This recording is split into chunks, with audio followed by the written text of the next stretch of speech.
Et en 2017, je suis sorti des études. Et je me suis occupé un petit peu des réunions de jeunesse. Et puis un dimanche après-midi, j'ai dit aux jeunes frères qui étaient avec moi, je dis venez, on va se faire une partie de pétanque, juste à côté de chez nous. Ça fait un parc, comme ça, et on était dedans, on se faisait une partie de pétanque. Et mardi, on jouait bien. Et il y a un vieux monsieur qui arrive. Et le vieux monsieur, comme il arrive, là, avec son vélo, il avait 82 ans, parce qu'après on en parlait avec lui. Il s'approche et puis il nous regarde un moment. Et nous, pendant 10 minutes, un quart d'heure, on ne fait pas trop attention, mais je vois qu'il est là quand même. Et puis on joue. Et au bout d'un moment, je m'approche de lui. Et puis, ce monsieur-là, il dit, monsieur, vous avez dû en gagner des trophées quand même, parce que vous jouez bien. Je dis, écoutez, on aurait pu en gagner. Je dis, mais on a gagné le plus grand des trophées, qui est beaucoup plus grand que celui-là. Il m'a dit, ah bon? Il m'a dit, c'est quoi? Ben, je dis, monsieur, ce trophée-là, c'est un nom, c'est une personne, et il s'appelle Jésus-Christ.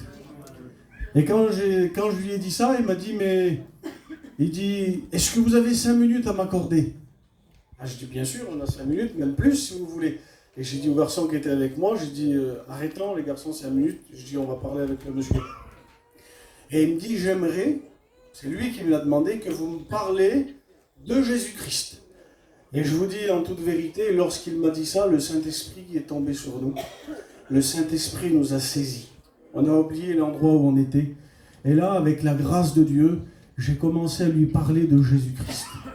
J'ai commencé à lui parler du sacrifice que Jésus-Christ avait accompli pour nous. Et quand je parlais, eh bien les garçons à côté, ils étaient là, ils étaient en pleurs. Et je me suis aperçu que sur le visage de ce vieux monsieur-là, il y avait des larmes qui coulaient. Et au bout d'un moment, il m'a fait ça avec la main.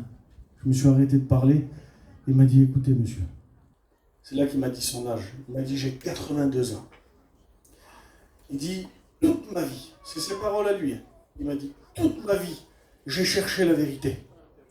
Toute ma vie. Il dit, je suis parti dans les pays arabes. Je suis parti en Inde. Il a fait le tour du monde, là où il y avait toutes les religions.